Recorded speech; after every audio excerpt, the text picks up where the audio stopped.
the Old Pre-Meds Podcast, session number 81.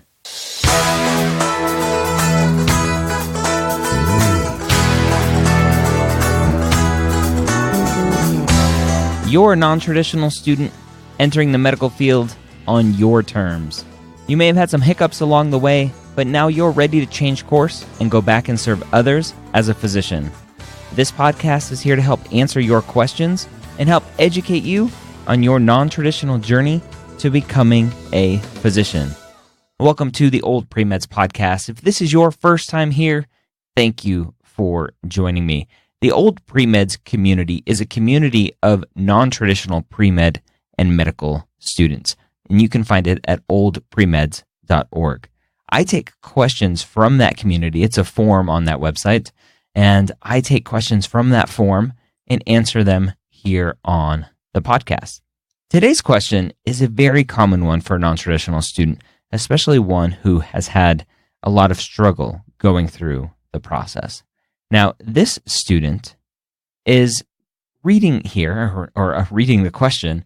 This student says, I'm a 39-year-old married male with a 2-year-old and 3-year-old. I currently work about 60 hours a week as an elementary school teacher. My wife saw that I was burning out as a teacher and asked what I really wanted to do with my life. I'd always wanted to be a doctor. She said, go for it. Here's his history. In 2000, has a BS in government and a minor in music, a 3.42 GPA. Doesn't sound like a lot of science in there. A 3.15 BCPM. So that's biology, chemistry, physics, and math. That's for DO schools. Now remember, if you're going through this process, for MD schools, BCPM. For DO schools, they do not count math as a science class, a science course. So it's not included in your science GPA. Something very important to keep in mind. This poster then went on to say, went to law school after graduating undergrad. Mother committed suicide the morning of my second first semester exam. Witnessed it, gave permission to harvest organs, plan the funeral, etc., etc. Eventually took a hardship withdrawal and pursued teaching to support myself. My father took the life insurance money for himself and moved across the continent with his new wife. Law school GPA was not good, but I don't think that counts for AMCAS GPA. I have been told there is a place to talk about this on the application. I took some graduate courses in education for continuing ed, credits for my teaching certificate, all A's. I have a master's in education. It was pass-fail and online. I don't think that these are counted for AMCAS GPA either. Post-bacc GPA so far is 3.77. Great. I retook my science courses because they were so old. What worries me is I have A's in everything except Orgo 1 and Biochem. I am likely to get a B in Orgo 2 currently taking.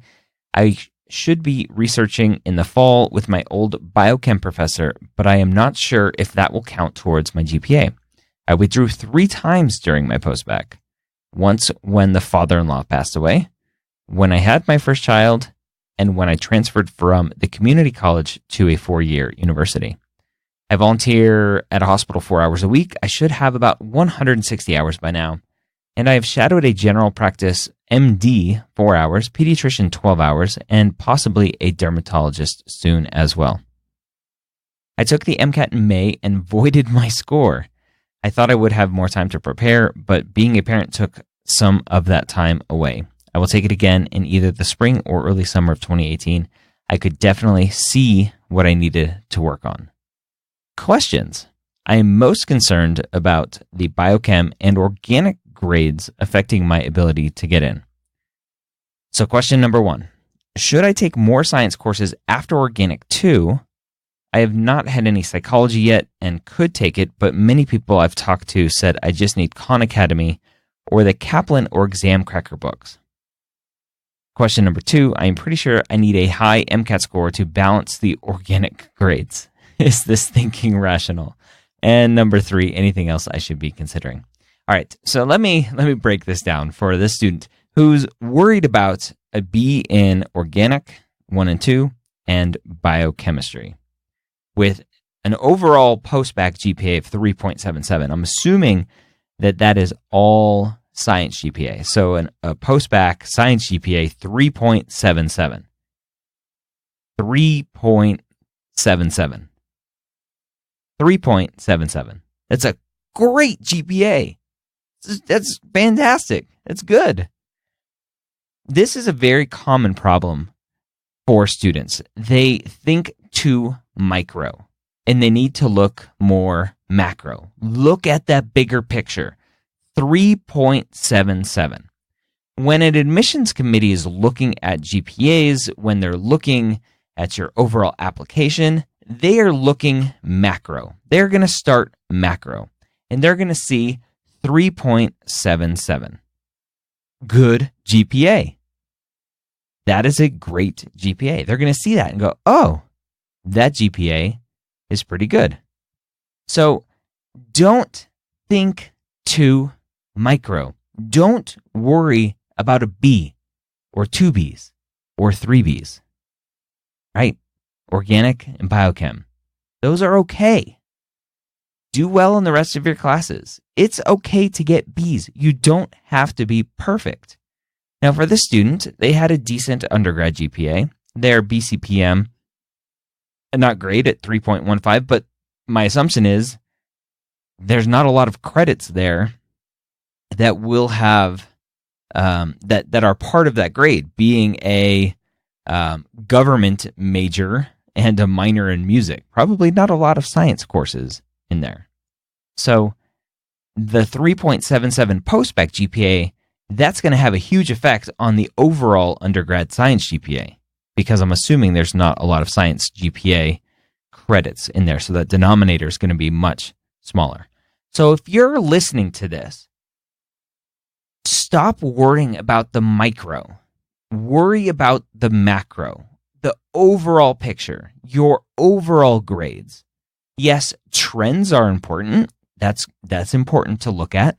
But the micro of I got a B in this one class, or even I got a C in one class, it's not bad. So don't worry about that. All right? Those grades are okay. So the question about needing a high MCAT score to balance the organic grades is not thinking rationally. That was the question. Am I thinking rationally? No, that's not thinking rationally. That's worried about a couple Bs, and that's not important in this situation. So get rid of that thinking. Do you want a good MCAT score? Definitely. Everybody wants a good MCAT score. So I'm not saying you don't need a good MCAT score, but don't worry about using your MCAT score to balance out something else. Should you take more science courses after organic too? I don't think so. Psychology? Maybe. If you listen to the MCAT podcast and hear Brian's advice, again, Brian is the head honcho MCAT at Next Step Test Prep. He recommends taking psychology. He recommends taking sociology. He finds those are very important for the MCAT. He even recommends a year of psychology for the MCAT. Could you learn it? Could you self-teach it? Sure, you could. And you may want to do that. But if you can take a course and it's not going to interfere with your studying for the MCAT and not interfere with any other classes or not interfere with your ability to be a dad and a husband and everything else for this specific student, then sure, go ahead. Anything else you should be considering? Clinical experience is always number one. Clinical experience and shadowing. Make sure you continue to do that. Get that experience.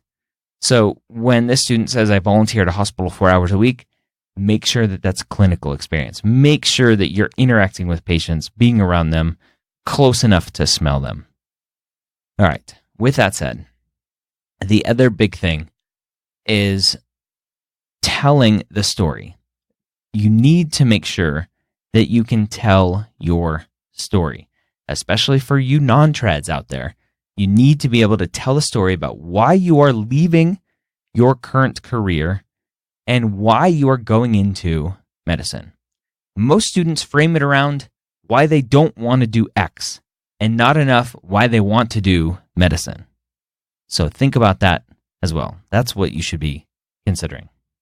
I hope that was helpful for you. If you have any questions you would like answered here on the podcast, or if you would have any questions you want to get some support from a great community, go check out oldpremeds.org. Sign up for an account. It's free.